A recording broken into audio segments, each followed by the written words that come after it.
Hola, ¿qué tal amigos y amigas? Muy buenas noches. Reciban un saludo cordial de su servidor y amigo el evangelista Wilson Pesantes desde la ciudad de Cuenca, localizada en esta maravillosa zona sur de esta bella nación ecuatoriana. En esta ocasión me dirijo a toda la población de habla hispana que está dispersa en Latinoamérica, Centroamérica, América del Norte, Canadá y el resto del mundo respectivamente. La verdad, en esta noche quisiera compartir un tema que Dios ha puesto en mi corazón durante la semana, que lleva por título Canaán en el desierto e Israel, tierra santa. El presente estudio ha sido elaborado a través del método de bosquejo bíblico, como ustedes ya conocen, o mejor dicho, conocido como estudio inductivo de la Biblia. Y se ha basado en el libro de Isaías capítulo 43 versos del 1 al 13, los cuales estaremos desmenuzando, analizando y explicando con lujo de detalles. No sin antes levantar una palabra de oración para que sea el Espíritu Santo quien esté guiando su enseñanza a través del programa. Señor Todopoderoso, te damos gracias por este maravilloso día que ya termina. Te damos gracias por la lluvia, por el sol, por el viento, por los alimentos que tú nos has proporcionado este día. Señor, gracias por la paz que tenemos en nuestro país en estos días. Gracias, Señor, porque ya tenemos nuevo presidente. Gracias por Daniel Noboa. Bendecimos su vida, Señor, su familia, su papá, su mamá, sus hermanos, y que toda la nación ecuatoriana pueda realmente de alguna manera llegar a cumplir las expectativas para las cuales este joven, que ha sido electo como el nuevo mandatario de nuestro país, el mandatario más joven del Ecuador, realmente, tenga la sabiduría, tenga la sensatez, tenga la templanza, la cordura y la inteligencia para dar solución rápida a los inminentes problemas que tiene nuestro país. Gracias una vez más por Daniel Noboa, Señor, por todo lo que tú haces y lo que harás en la vida de él. Guarda esta nación y también te pedimos que guardes a la maravillosa y bella nación de Israel, que hoy está en conflicto allá en la franja de Gaza con este grupo terrorista Hamas. Guárdanos, Señor, de todo mal y permite que tu bendito Espíritu Santo sea quien esté hablando a través de mí, poniendo las palabras adecuadas para que todos aquellos que miran el programa lo puedan asimilar, lo puedan entender de manera cabal. En el nombre de Jesús. Amén. Bien, sin más preámbulos, entonces empecemos a explicar algunas de las cosas importantes que el profeta Isaías, siervo de Dios, dijo en el capítulo 43, versos del 1 al 13, en relación a la nación de Israel. Empecemos con un enunciado. El único Dios inmutable que adoramos y amamos todos los cristianos de todos los tiempos, cuyo nombre es Jehová de los ejércitos, tenía desde la eternidad, en lo más hondo de su corazón perfecto, mis amigos, una maravillosa intención secreta. Y aquella era la de formar de los lomos del patriarca Abraham el Caldeo un pueblo que reflejara su imagen y su vivo carácter a lo largo de su existencia, a quien decidió darle el nombre de Israel, que de entre todos los pueblos y naciones de la tierra sería considerada la niña de los ojos de Dios. Entonces la pregunta es, ¿Qué características encuentra usted en este singular pueblo para que éste pueda ser amado? ¿Y qué diferencia existe con las demás naciones que conforman la conocida Liga Árabe de Naciones, especialmente esa nación que queda en esa región que se llama Palestina? Entonces, hurgaremos sin lugar a dudas y sin cesar todo lo necesario para obtener la respuesta del registro sagrado que se encuentra en la Santa Biblia, el maravilloso libro de Dios.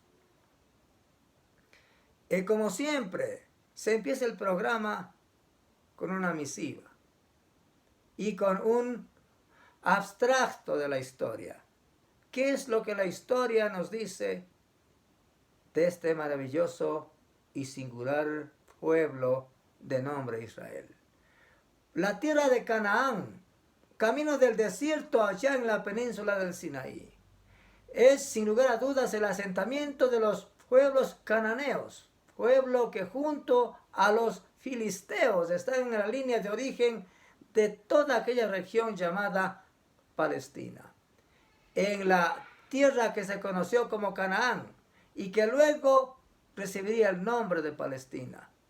Esto tuvo lugar entre el año 3000 y el 2500 antes de Jesucristo. Los jebuseos, una de las tribus cananeas, levantaron allí un pequeño poblado al que llamaron Jerusalén, que luego lo bautizaron con el nombre de Jerusalén, que significa la ciudad de la paz. Palestina fue conquistada por Alejandro Magno en el año 332 a.C., para ser exactos, y quedó bajo dominio griego. A su muerte, retornó al imperio egipcio de los ptolomeos. Luego, más tarde, fue dominada por los seleucidas de Siria. Palestina fue incorporada luego al imperio romano, ya en la era cristiana. A partir del año 330, la región de Palestina quedó bajo el dominio bizantino, y en el año 638, un hombre de nombre Omar al-Khattab entró en Jerusalén y decidió poner fin a la era bizantina y dio inicio a la era árabe islámica. Aquí se da inicio al Islam, el musulmanismo. Según la tradición islámica, en esa ciudad ascendió al cielo el profeta Mohammed, o más conocido como Mahoma, con lo que Jerusalén adquirió carácter sagrado para las tres grandes religiones monoteístas del mundo, nacidas de un tronco común, por así decirlo. La fe islámica y el idioma árabe unificaron a todos los pueblos semitas, excepto la nación judía, la nación de Israel, con breves intervalos de dominación parcial de los cruzados cristianos y los mongoles en los siglos XI, XII y XIII. Palestina tuvo gobiernos árabes durante casi un milenio e islámicos durante un milenio y medio y un poco más. Entonces los palestinos realizaron su primera conferencia en el año de 1919, en el siglo XIX, claro, y se opusieron, mejor dicho, a la declaración Balfour, ya que sus aspiraciones eran la de crear un Estado palestino independiente, tal como lo hicieron los británicos en su promesa anteriormente a cambio de su apoyo durante la guerra. En 1920, el siglo pasado, la Conferencia de San Remo garantizó el mandato británico sobre Palestina. Durante 6 meses, los palestinos de esa época realizaron huelgas y movilizaciones en acción de protesta por las confiscaciones de tierra y la inmigración ilegal, que tenía por objeto aumentar la escasa población judía y justificar así sus aspiraciones territoriales, decían ellos. El primer ministro y líder del movimiento terrorista Hamas, Ismaili Haniyeh, fue sustituido por Abbas en junio del año 2007 por Salam Fayyad. El presidente justificó la decisión aduciendo una emergencia nacional. El premier israelí Olmert y el presidente Abbas se reunieron en agosto de ese mismo año, del año 2007, en Cisjordania. Ambos se mostraron conformes y optimistas sobre la posible creación de un Estado palestino propio e independiente. Haniyeh, por otro lado, dijo que se trataba de un nuevo y largo camino que no iba a producir ningún efecto positivo para la nación palestina. Esas fueron sus palabras. Realmente, hablemos un poquito de Palestina.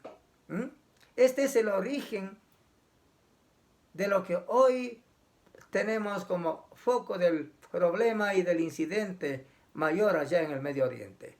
La región de Palestina, que es una amplia región.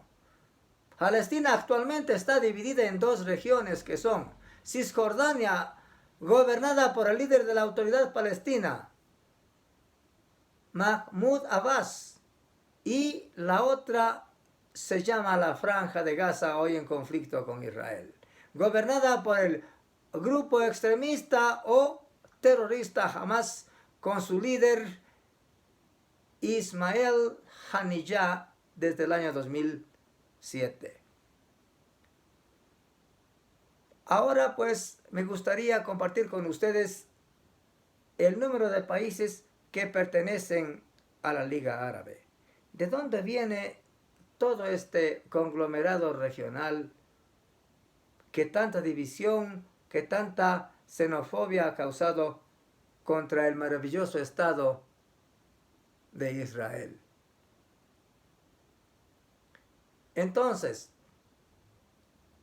realmente podemos ver de una manera bastante positiva que esta región de Palestina es la descendencia del primer hijo de Abraham, el caldeo llamado Ismael, que tuvo con Agar, la esclava.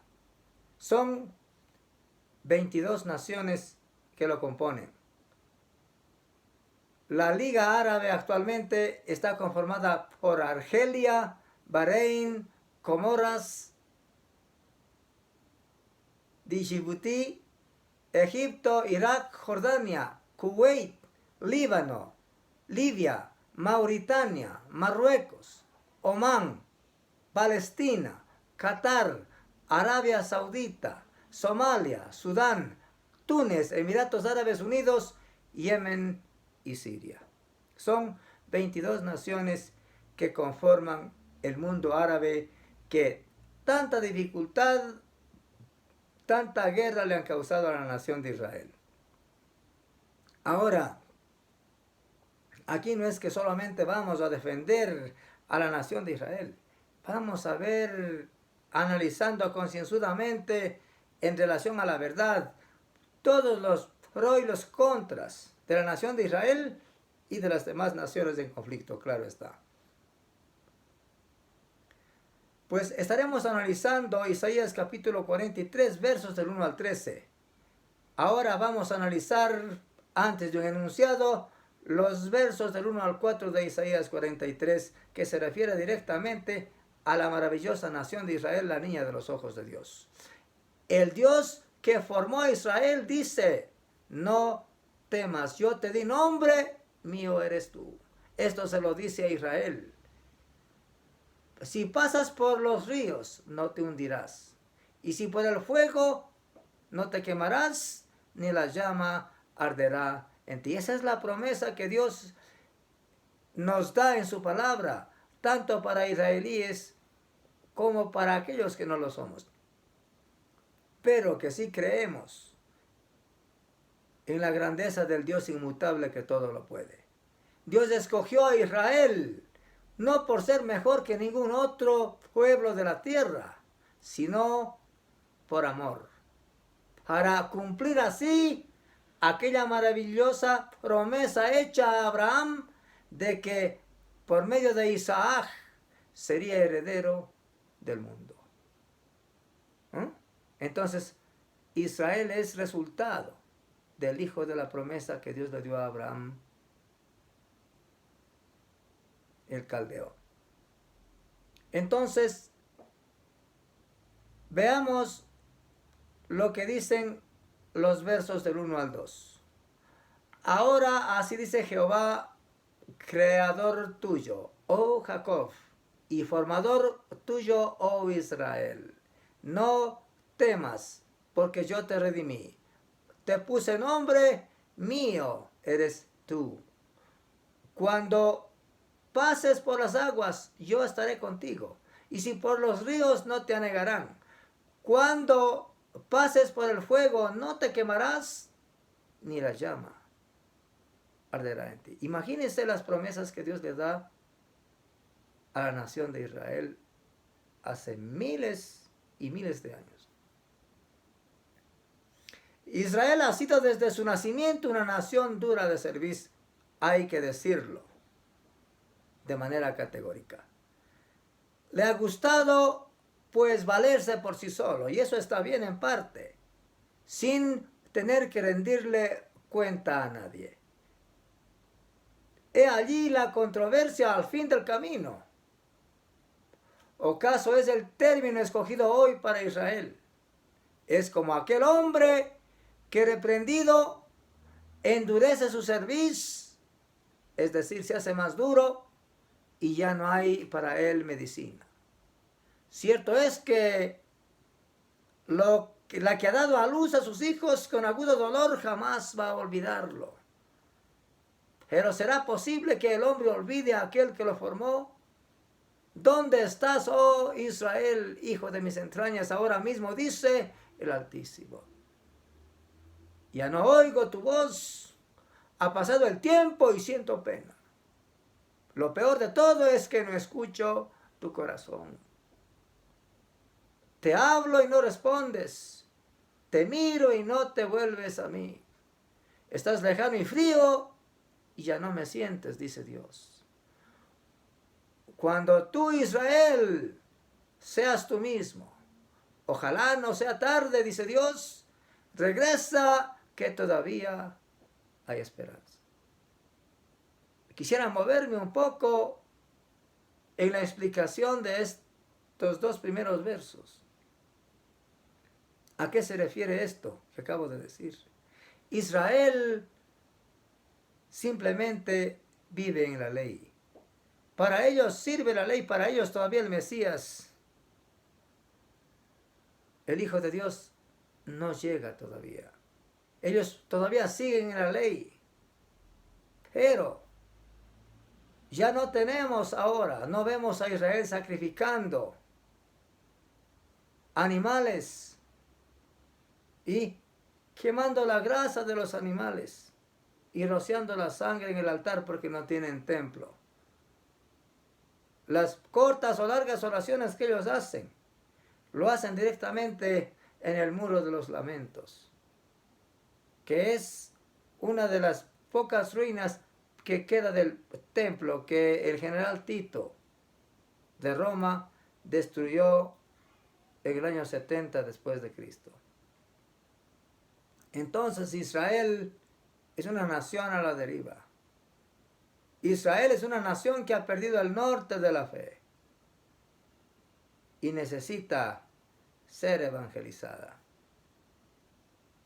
Pero eso en el actual tiempo no es posible, porque si nosotros nos damos cuenta, el 73% de la población israelí es de ascendencia judía. Es decir, guardan todos los preceptos del judaísmo, la religión que ellos han abrazado del antiguo pacto. Pues, ¿en qué consiste el judaísmo? El judaísmo es la religión hebrea que explica de manera muy clara la existencia de un Dios único en tres personas cuyos atributos morales son la omnisciencia, la omnipresencia y la omnipotencia, y cuyos atributos naturales son pues la justicia, el amor, la compasión, la misericordia, la gracia y la verdad. Todo ello lo reconocen los 10 mandamientos de manera categórica. Pero al momento simplemente no creen en la segunda parte, lo más importante de la Biblia, que es el nuevo pacto, el Nuevo Testamento. Porque para ellos Jesucristo todavía es una utopía, no viene todavía. Esa es la situación de grave problema con la nación de Israel.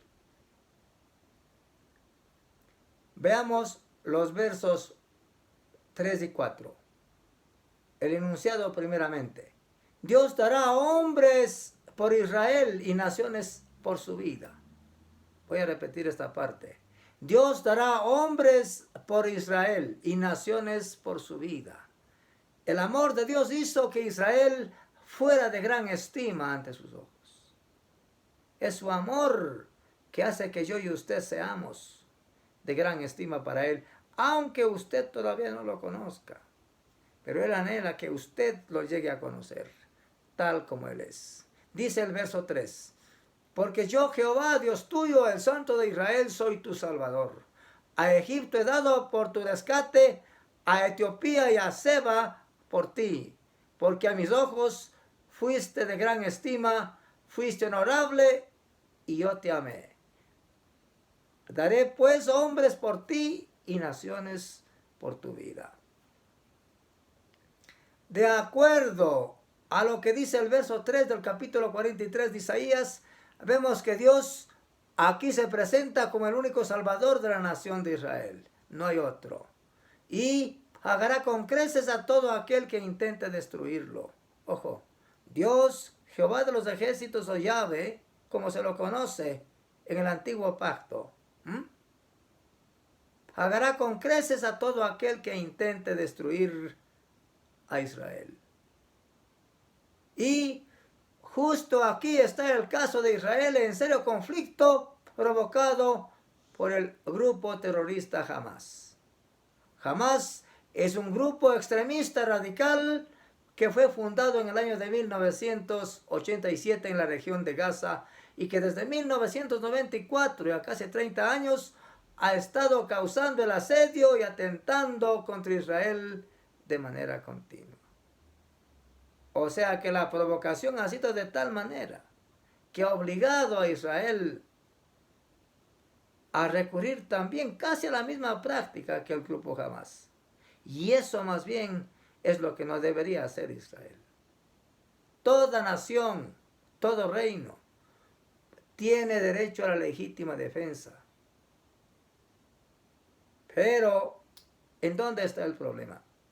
En que hay que guardar los convenios internacionales de guerra. Es decir, un sondeo selectivo de soldado a soldado, de grupo a grupo, pero nunca un desarrollo de un espíritu xenofóbico que promueva el odio, la venganza y la destrucción en contra de vidas humanas e inocentes civiles. Condenamos esa acción de parte de Israel y también de parte del bando de los terroristas de Hamas. Israel tiene toda la factibilidad de defenderse. Nosotros amamos a Israel. Yo amo a Israel. Y estoy orando por Israel porque es el santo pueblo de Dios. Pero no comparto la destrucción de inocentes civiles. El pueblo palestino, hombres, mujeres, niños y enfermos, nada tienen que ver con la milicia de Hamás. Absolutamente. Por mí que desaparezca Hamás, ya. Pero no la población civil. Me parece un acto de xenofobia de parte de este horripilante grupo Hamás de haber entrado y haber arrasado con cientos de familias sin piedad y a sangre fría.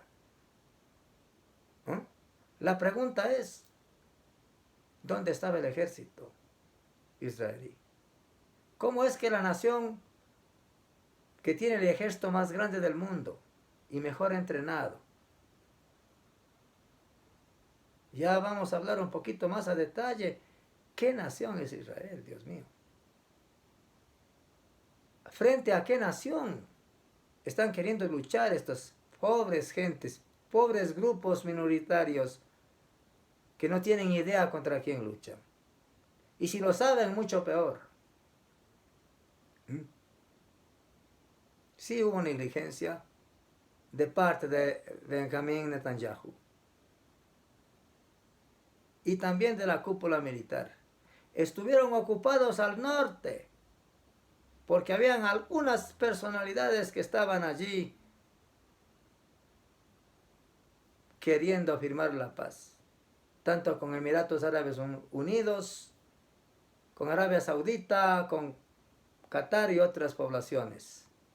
Importante, interesante. Pero ¿dónde se quedaron los 20.000 soldados que guardiaban las fronteras en la franja de Gaza, camino de Cisjordania, al otro lado?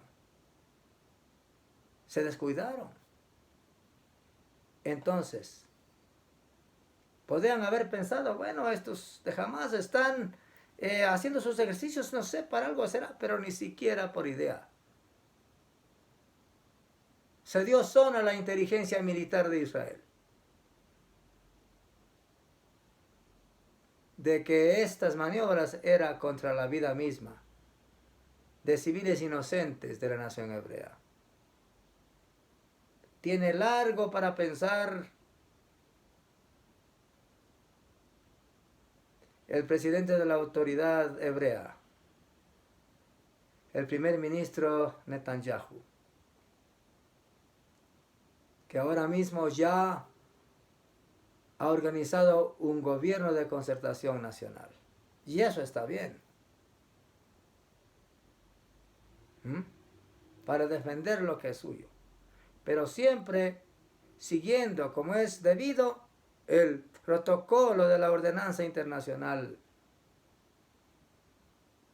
que regula las leyes de la guerra. Soldado contra soldado. No un soldado contra civiles indefensos y desarmados. Y no negar los productos vitales y de primera necesidad como agua, luz, electricidad, etc. Y lo demás que la gente necesita para sobrevivir. El bombardeo incluso debería ser selectivo.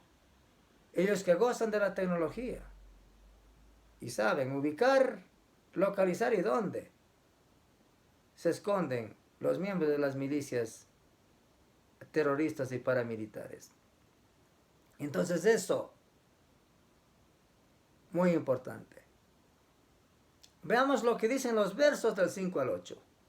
Dios ha cumplido la promesa de reunir a su pueblo en su propio territorio. Yo creo que esto también hay que entender. Israel ha sido reconocido por la ONU, Organización de las Naciones Unidas, como nación libre e independiente desde el 14 de mayo de 1948. Han pasado 72 años. Wow. Dice el verso 5. No temas, porque yo estoy contigo, dice el Señor. Del oriente traeré tu generación, y del occidente te recogeré. Diré al norte, da acá, y al sur, no te detengas. Trae de lejos a mis hijos y mis hijas de los confines de la tierra. Está en la Biblia. No lo dice el evangelista Wilson Pesantes. O no lo dice las Naciones Unidas. O Joe Biden, el presidente de los Estados Unidos de Norteamérica, por favor. Lo dice la Biblia. Israel es una nación bíblica. ¿Sí? Se lo presento. Dice la historia. Voy a contar un poquito cómo nació la nación de Israel. Dice la historia que hacia el año 2000 a.C.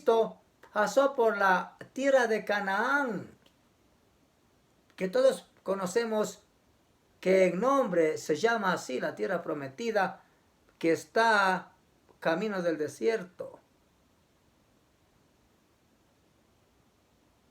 Un pueblo semita nómada, que era el de los hebreos, el cual Dios había formado de los lomos del patriarca Abraham, cumpliendo así la promesa que Dios le había dado a este patriarca, cuando lo llamó de Ur de los Caldeos.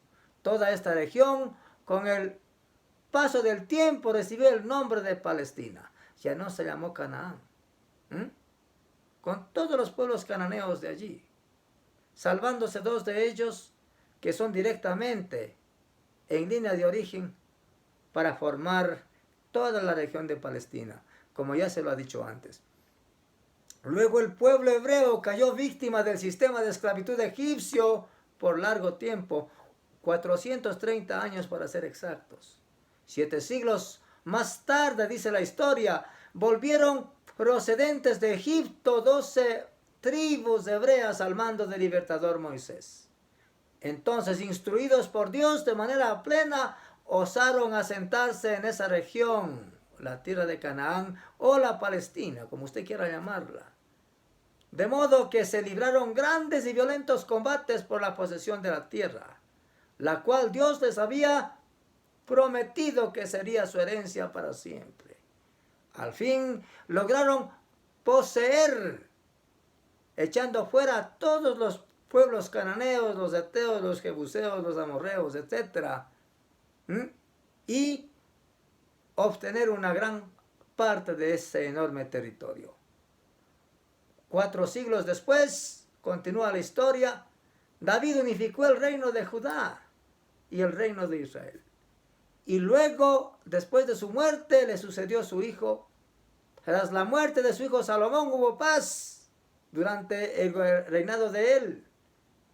Pero después de su muerte, los hebreos se dividieron en 2 reinos, el reino de Israel y el reino de Judá, que más tarde cayeron en manos de los asirios en el año 721 a.C. y en manos de los caldeos en el año 587 a.C.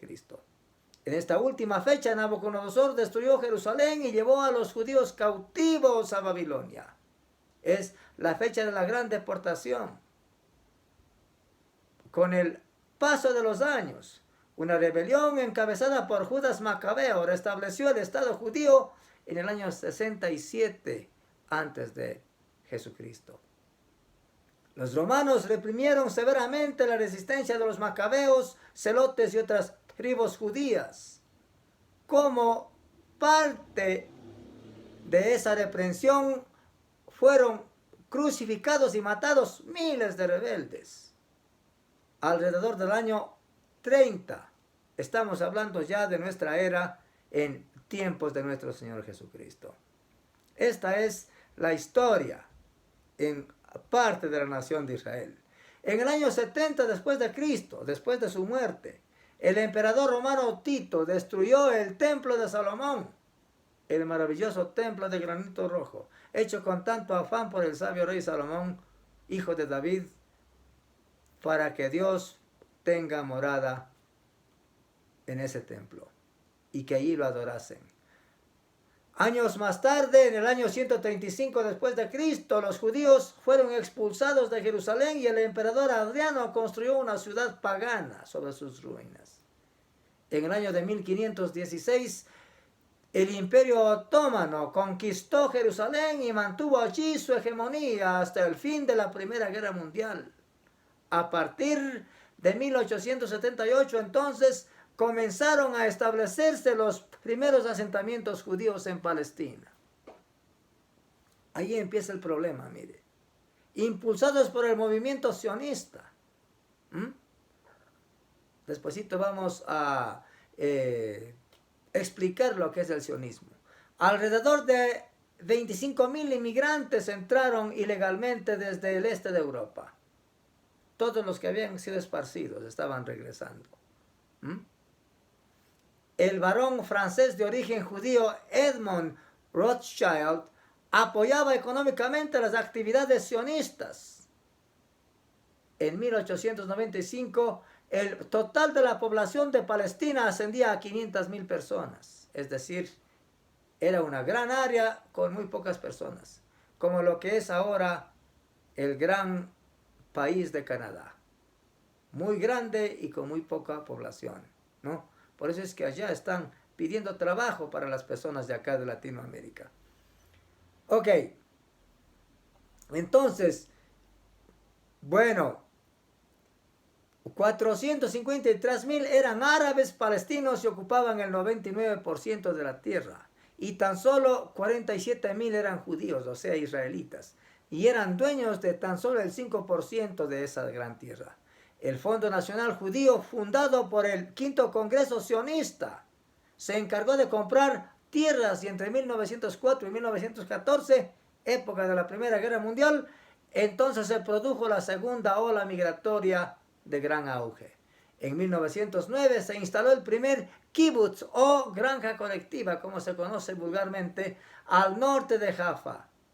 Al estallar la Primera Guerra Mundial, Inglaterra prometió la independencia de las tierras árabes bajo el gobierno otomano, incluyendo Palestina, a cambio de su apoyo contra Turquía, aliado de Alemania. Y en 1917 el Ministerio de Relaciones Exteriores británico envió una carta al barón Rothschild, conocida como Declaración Balfour. ¿En qué consiste la Declaración Balfour? En la que comprometía los esfuerzos de Inglaterra para la creación de un hogar nacional para el Estado judío. Aquí hablamos ya de la idea de crear un territorio propio para la nación judía. 2 años más tarde, estamos hablando ya de la continuidad. 2 años más tarde, el Consejo de la Liga de las Naciones promulgó un mandato que promovía el establecimiento en ese territorio de Palestina de un hogar nacional para el pueblo judío. El gobierno inglés publicó un nuevo libro blanco que restringía la inmigración judía y ofrecía la independencia de Palestina, pero al cabo de 10 años. La resolución fue rechazada por los sionistas, estos son los judíos, ¿no?, quienes organizaron milicias y lanzaron una campaña sangrienta contra británicos y palestinos.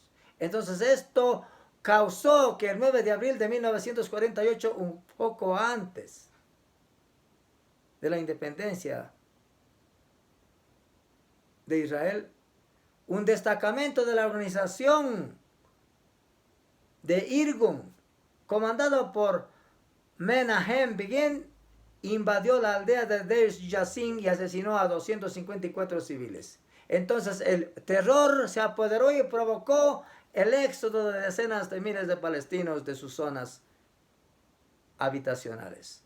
Al fin de la Segunda Guerra Mundial, entonces las Naciones Unidas aprobaron la partición de Palestina en relación a la resolución 181 de esa organización.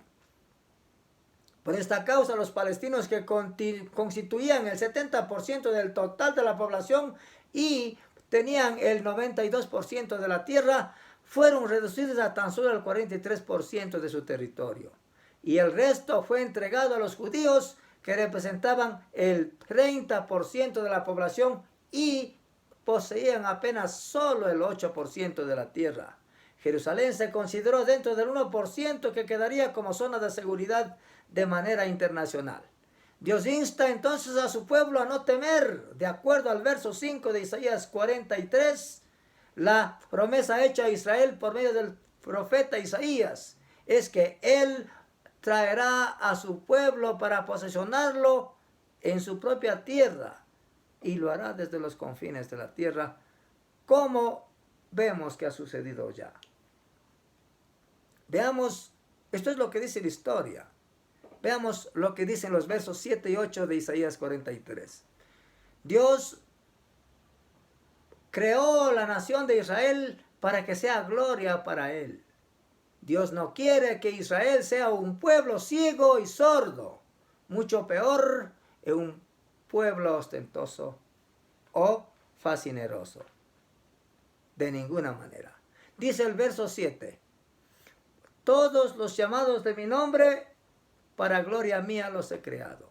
Los formé y los hice. El 8, sacad al pueblo ciego que tiene ojos y a los sordos que tienen oídos. Está hablando de Israel. La realidad que nos presenta aquí en este contexto el verso 7 del capítulo 43 de Isaías muestra de manera clara el estilo de vida autosuficiente de la nación de Israel, que ha perdido el norte de la relación, así como también de la santa comunión con Dios. Israel ha perdido su agudeza visual en relación a los tiempos que Dios ha señalado para salvarlo, y ha volteado de él su oído para no escuchar su voz, para seguir el camino que Dios ha querido que siga Israel. Es cierto que Dios lo creó para que este maravilloso pueblo sea aquel poderoso reflector que proyecte la luz divina en medio de un mundo oscuro y sin esperanza. Dios no quiere un pueblo que desarrolle un espíritu de xenofobia en contra de las otras naciones, mucho peor en contra de sus vecinos, sino un pueblo, una nación humilde, trabajadora y que sabe compartir sus bendiciones con los que más necesitan. No solamente los de su pueblo, sino también aquellos de las naciones aledañas. Y ese es el llamado para los cristianos. La Biblia dice que por el amor que hay entre nosotros sabrá el mundo que somos discípulos de Jesucristo. Porque en Jesucristo no hay odio ni xenofobia, ni envidia ni maldad. En Jesucristo hay amor, perdón, gracia y misericordia. Esas son las características de nuestro gran sacerdote, Jesucristo, el Dios inmutable. Israel ha fallado, entonces, ha errado el blanco al odiar con viva xenofobia al maravilloso Mesías Salvador enviado a salvarlo hace más de 2000 años. Israel ha fallado al desarrollar el orgullo y vanagloria de esta vida, despreciando los valores eternos que Dios le dio desde el hogar celestial. Israel ha estado confiando siempre en la habilidad y el efímero poder de su brazo hasta ahora. Sus enemigos lo han visto y sin que se haya dado cuenta, la sorpresa de repente dio el zarpazo. En vez de sentarse a meditar, Dios mío, ¿por qué me ha pasado todo esto? Dio luz verde al odio, desplazando con donaire y por doquier poderosas saetas destructoras que han cegado vidas únicas de palestinos civiles inocentes, que jamás tendrán la oportunidad de volver por los albores de esta tierra. Se han ido. Y no sabemos más de ellos. Ni ellos saben, ni sabrán nada de nosotros. Qué terrible, amigos. Israel, en el afán de defender su casa, en el afán de defender su nación, ha ido más allá de lo debido.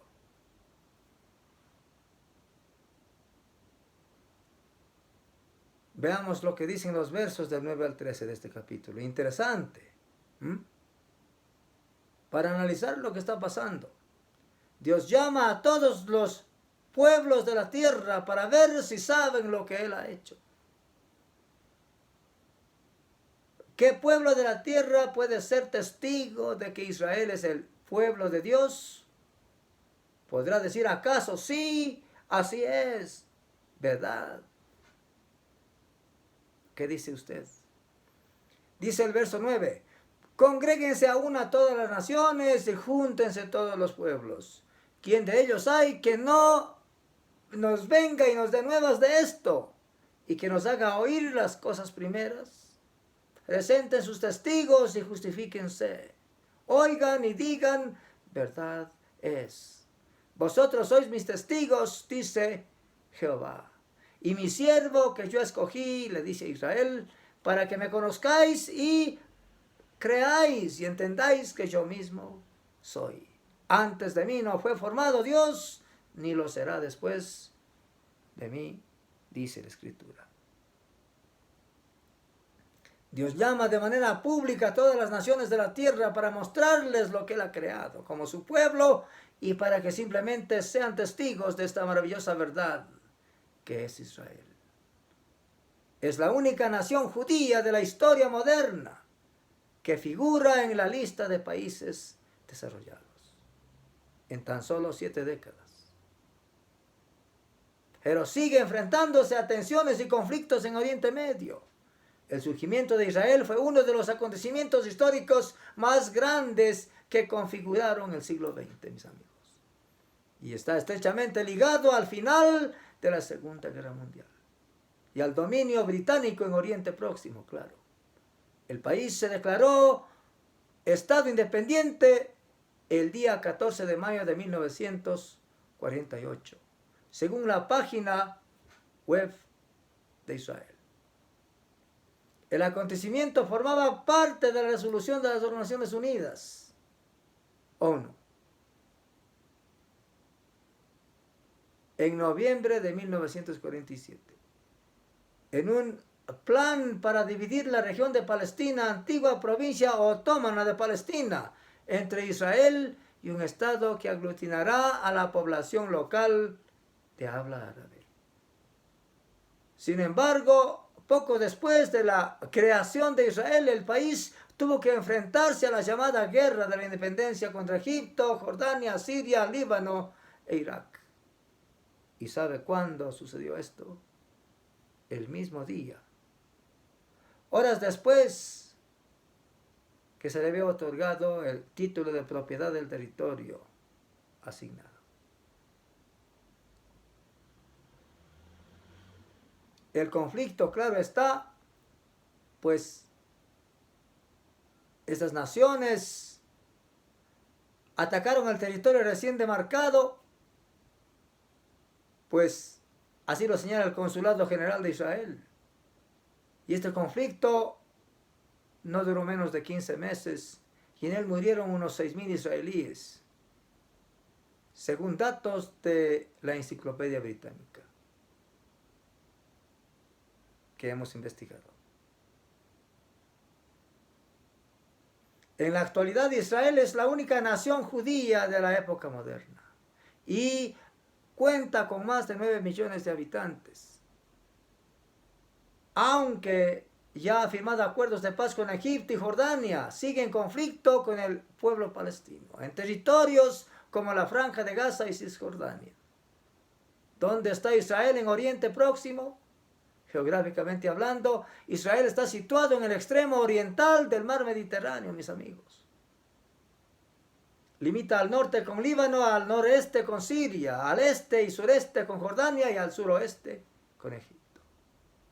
Israel alberga Jerusalén, una ciudad histórica sagrada para varias religiones del mundo, como el cristianismo, el judaísmo y el islam, que controla desde 1967, dice la enciclopedia.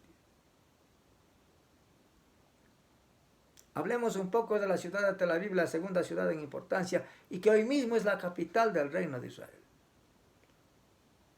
Fundada en 1909, situada a unos 66 kilómetros de Jerusalén, es la capital y la ciudad más grande de Israel.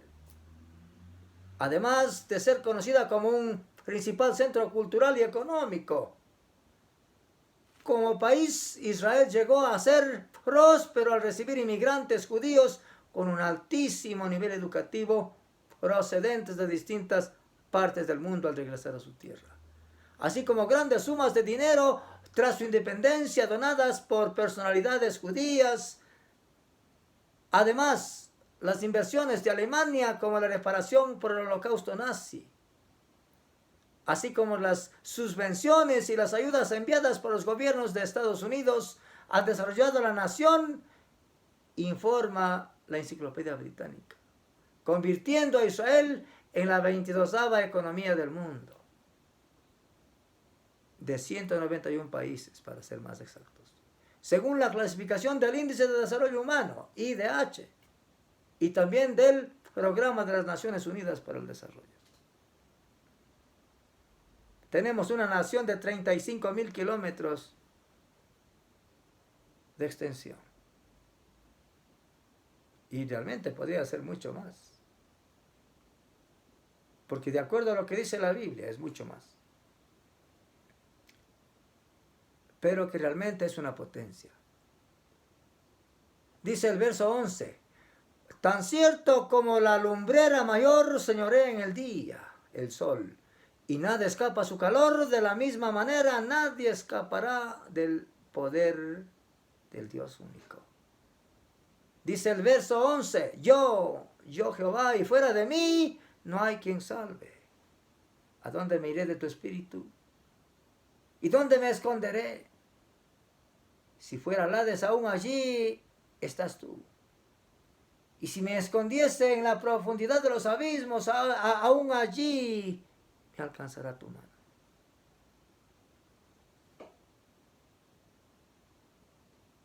No hay nadie ni nada que se escape del ojo divino, ni de su pensamiento. Dios dice que mis pensamientos no son vuestros pensamientos, ni mis caminos vuestros caminos. Los versos 12 y 13 para terminar. Nadie puede osar desafiar el poder de Dios, de modo que el plan eterno que Dios trazó, ningún hombre cambiará.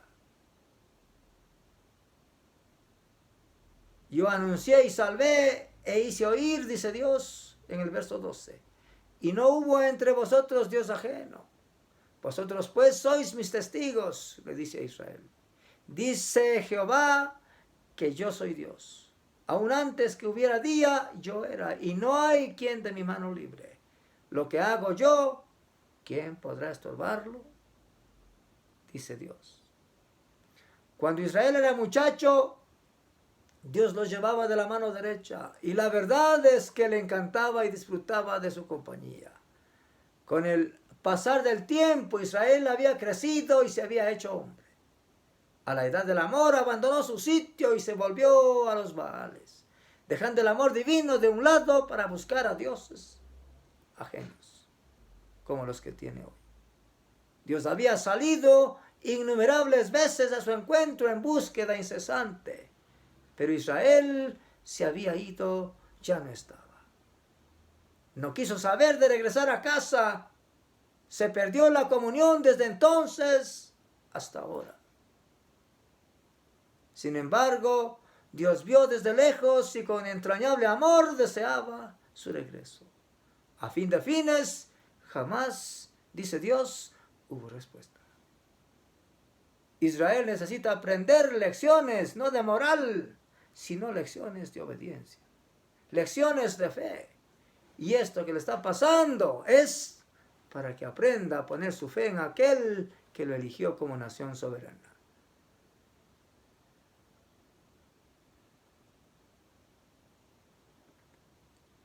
No obstante, Dios ha permitido que en su estado Israel llegue a ser reconocido con el rango de una nación importante entre los pueblos de la tierra. De esta forma, las 145 potencias militares del mundo han rangado desde 2006 a través de la firma Global Firepower, GFP, que analiza 145 países, tomando como base la capacidad potencial de cada nación para hacer guerras en tierra, mar y aire, libradas por medios convencionales, por supuesto, sin el uso de armamentos de destrucción masiva como la energía nuclear. Agregan que los resultados incorporan valores relacionados con la mano de obra, el equipo, los recursos naturales, las finanzas y la geografía, por supuesto. Lo que brinda una visión sobre el panorama global. Basados en esta variable, han logrado ubicar a 5 países como las máximas potencias militares del mundo, más uno que serían 6 de las 145 naciones. Y entre ellas están, número 1, Estados Unidos de Norteamérica como la primera potencia. Aquellos que quieran bajar a la primera potencia, a 0, tienen que volver a nacer. Si creen que es facilito, tienen que pasar por ese agudo sedazo, que lo veo imposible. Rusia, número 2. China, número 3. India, número 4. Países que tienen energía nuclear. Reino Unido, la madre patria de Estados Unidos. Y 6, una nación chiquita llamada Israel y su poderío militar. En Israel cada hombre es un soldado. El poderío militar de Israel entonces dice mucho que decir.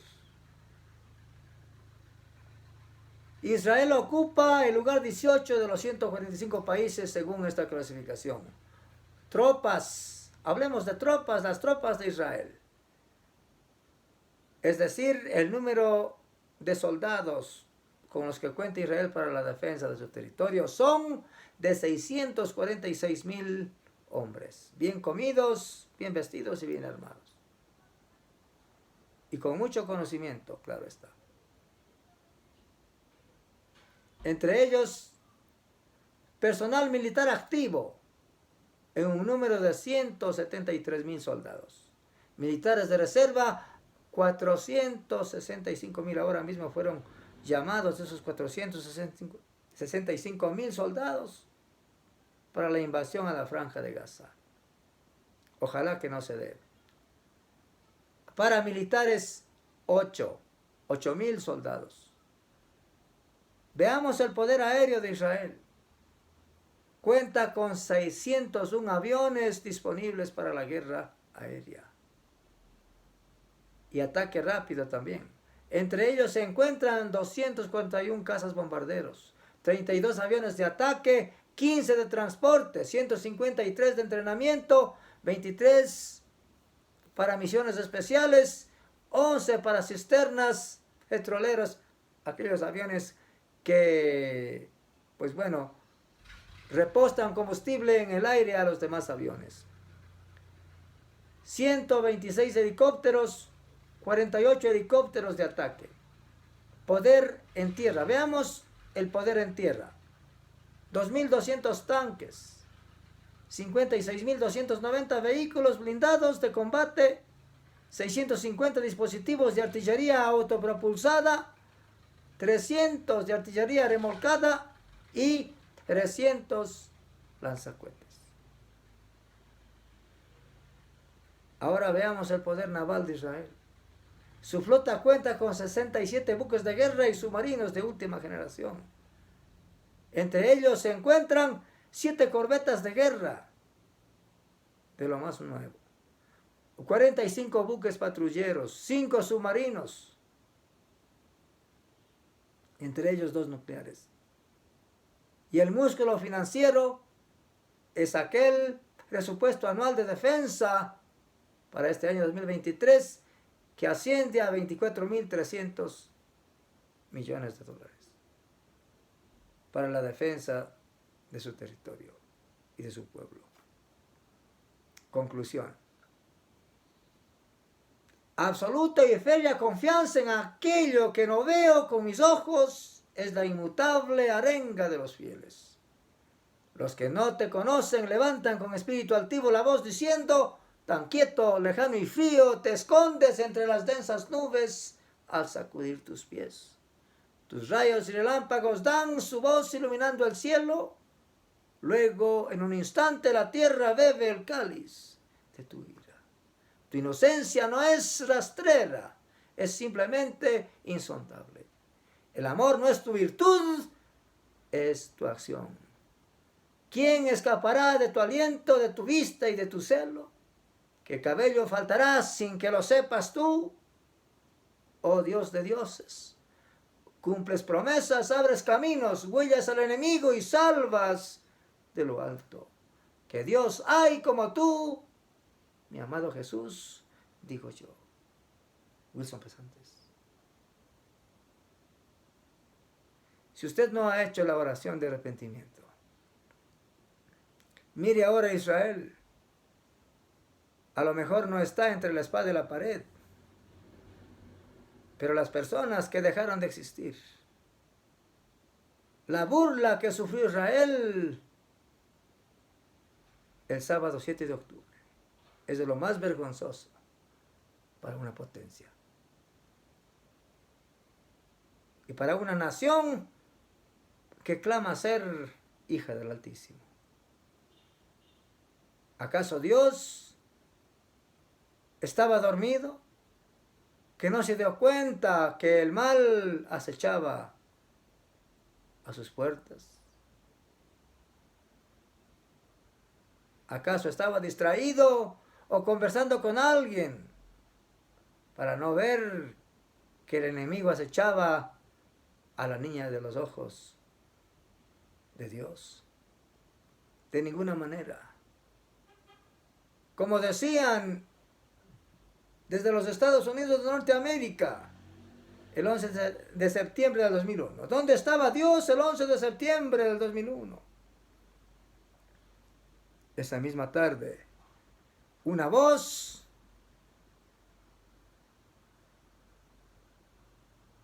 se levantó y decía: ¿en dónde estabas tú el 11 de septiembre del 2001? Dios siempre ha estado allí, amigo.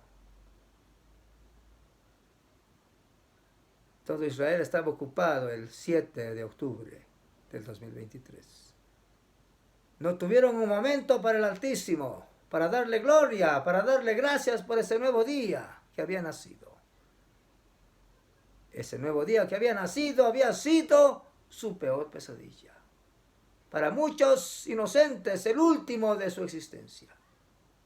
Que sin culpa, sin saberlo, sin pensarlo y sin sentirlo, se fueron a ciegas al país del olvido,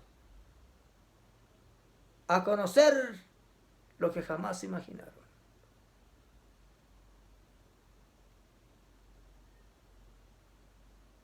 Es una lección que todos tenemos que aprender. Si no ha hecho usted la oración de arrepentimiento, le invito a que haga una oración desde lo más profundo de su corazón, a fin de que Dios, que todo lo sabe, lo escuche y lo redima del poder del mal que nos acecha. Señor Todopoderoso, gracias te doy porque he escuchado tu palabra y por los eventos trágicos ocurridos con tu pueblo, Israel. Nos solidarizamos con Israel y estamos con Israel en oración hacia ti, Señor. Reivindicamos nuestra posición para con Israel, tu santo pueblo. Si bien es cierto que muchos en esa nación han heredado el blanco y no te conocen, pero tú sabes el destino de tu pueblo. El destino de tu pueblo no está condenado al ultraje, aunque exista xenofobia contra ellos. El destino de tu pueblo no lo tiene ninguna nación de la tierra. El destino de tu pueblo está en tus manos, Señor, porque tú lo creaste y lo formaste de los lomos del patriarca Abraham. Y los que hemos creído en Jesucristo gloriosamente, por la gracia tuya pertenecemos a este maravilloso pueblo. Pueblo de gente gallarda y aguerrida. Pueblo de gente decidida, que no se para a meditar ni se sienta en una piedra en el camino.